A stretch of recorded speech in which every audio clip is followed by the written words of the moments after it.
Relieving poverty through beekeeping. Not a dream, but an opportunity for many people through the work of Bees Abroad and Ashanti Development, two registered UK charities working in remote villages in Ghana with the aim to help poor communities. The two organisations recently joined forces and combined their skills for a beekeeping project in the Ashanti region of Ghana. 17 participants, ranging in age from 19 to 57, among them 6 women, took part in a one-week course including theoretical and practical aspects of beekeeping.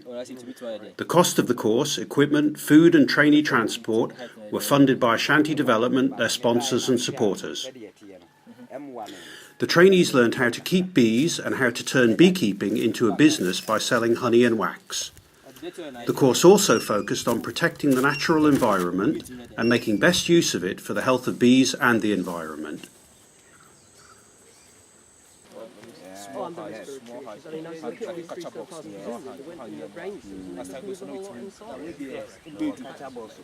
Bees Abroad was formed in 1999. Since that time, we've expanded into other countries in Africa. We react to requests from people in developing countries. Where we can help, we will do. The majority of cases, we find that we are making a difference to the poor people. We have had instances where people have come back to us and said it's enabled them to send a child to school, to pay for their health insurance, and very recently we heard of a man from Central Region who has actually sent his child to college, and he's going to now send him on to university. All this from income from honey. One of the original projects has been running now for 15-16 years. It's not entirely a beekeeping project, it's a general helping development and helping people, poor people.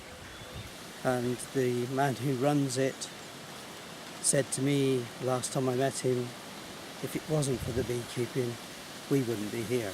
What I try to do is to train somebody locally and they would become the trainer of trainers or the trainer of the beekeepers. Conservation. One of the things about beekeeping is that it encourages the local beekeepers to look after the environment, because that's where their honey's coming from. It's coming from their trees, their plants. The people who attended the course were chosen from 11 different villages. Selection of candidates for training was difficult with so many well-motivated and capable candidates in the selected villages. As you can see, I'm a young trainer.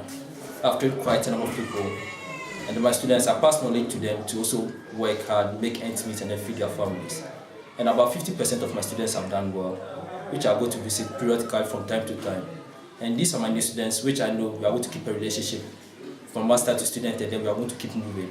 And I'm going to teach them as much as they can when they come to me for help. We have a class that we have debates one here and there. And the level of communication is very high because everyone gets to understand.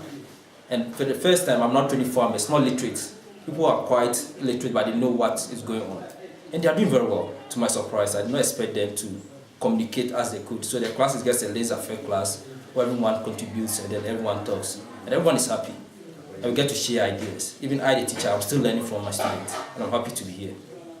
But when it comes to beekeeping in my country, we know we have the forest belt, the savanna belt. The savanna belt is quite dry. So most of the beekeepers harvest once a year. But those in the forest belt have got trees and a lot of things to pollinate their bees. So at least they have 2 harvests a year.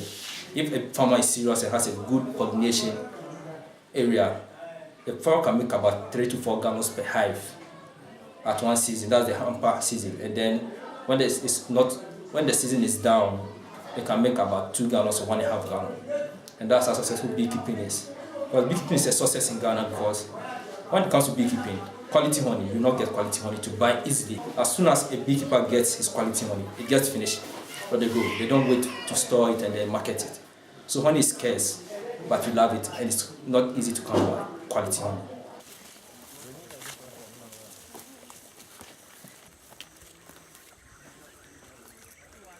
That's the string of bees they are building comb. You see in here? Okay.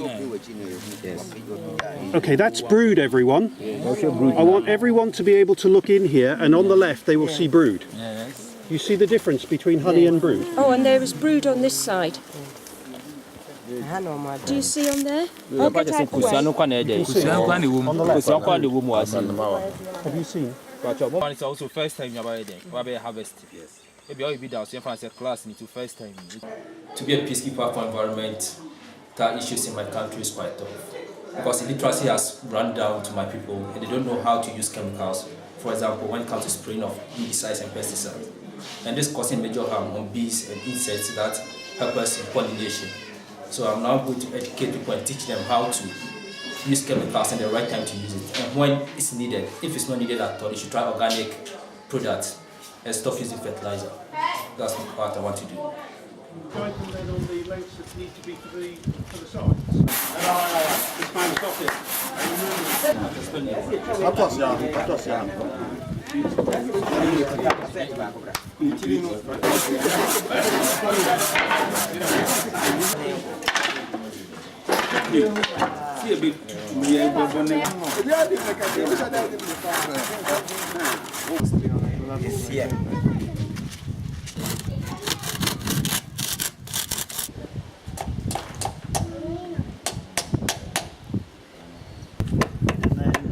All the participants learned how to recognise the best place to locate their hives, how to build hives with local materials, how to use personal protective equipment to approach the bees and work with them. This, you take the sides. Top our hive. Correct.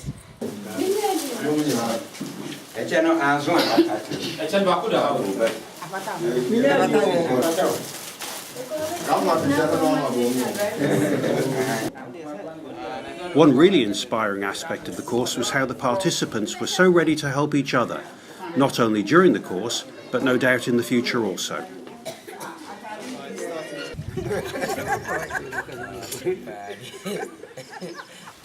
We're setting up this bee project at Ashanti Development for two main reasons. Firstly, as a programme to alleviate poverty on a small scale, and also environmental, so that we can help return bees back into the environment, because with the deforestation the bees have lost their habitat. The African bees are different to the European bees. One of the main differences is you cannot catch a swarm and put them in your hive. You have to bait your hive and hope the bees will come. If you put a swarm in, they are likely to abscond. In addition, if you fiddle around with the hives a lot, the bees again will leave. So the management technique is very much of leaving the bees alone once you have got them until harvest time. The participants were chosen by their community leaders to come on the course. The villages were selected really by the sponsors who were willing to fund the participants. 1 or 2 people have come from each village. If there are 2 people, we asked if one person could be a man and one a woman, because both men and women can do beekeeping. All the course participants are being encouraged to train other people within their villages, because we want to make this sustainable, so that there will be quite a few people in each village, and when the project really gets going and there is plenty of honey, we are hoping that traders from Kumasi and Accra will come to this region and buy the honey from the people. Because harvesting is one of the more difficult parts of the whole project, we will be coming back in a year's time to help everybody with their first harvest. We're also going to show them how to clean the honey, and they'll put it into plastic bottles for sale. Also to clean the wax, so they can then use the wax for baiting their hives in the future, and also they might be able to sell the wax. We have developed low-cost hives from the baskets, and also raffia hives. Because with African bees, only about 50% of hives are ever occupied at one time, they need to have as many hives as possible. So to make the whole project sustainable, they need to be able to build hives cheaply. Keep it coming. please keep it going, Victor, so that we can use it later. Okay, I'll keep it here. No, a Gado. gado peeling. Gado. Okay, here we're at the What's a brood. mistake now? We can. What's happening? I did. It's all two. No, I did. Boom, three. We're at the brood and nectar. So we cannot take these. All we can take is the previous First two. one. First two. Never to me. Well done, Felicia. And good luck with the baby. It will be called bees.